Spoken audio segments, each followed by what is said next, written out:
The city of Ethelberg was a marvel, a testament to the ingenuity of humankind. Towers of burnished brass and gleaming copper scraped the sky, connected by a dizzying network of steam-powered trams and sky bridges.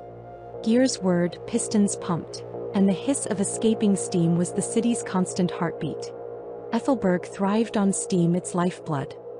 Every home, every factory, every street lamp drew power from the colossal coal-fired generators humming deep beneath the city.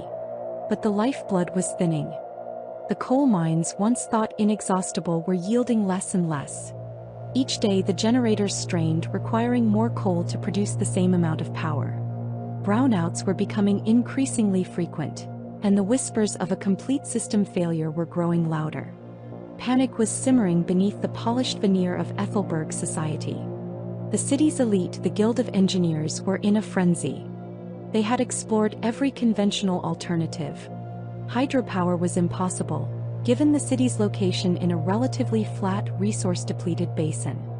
Wind power was too unreliable and incompatible with the established infrastructure.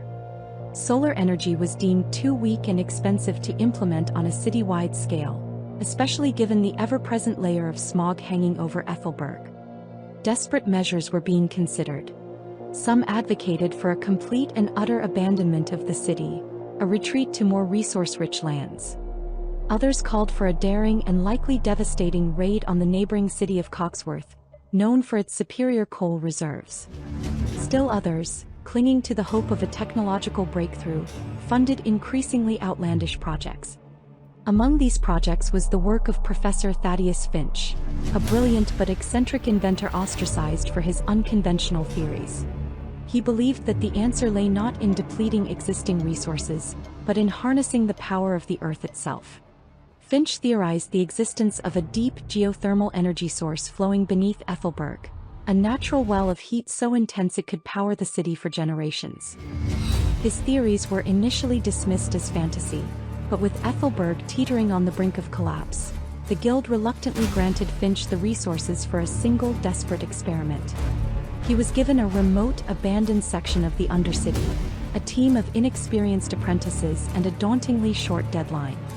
Finch's apparatus was a chaotic tangle of pipes, gauges, and experimental cooling systems.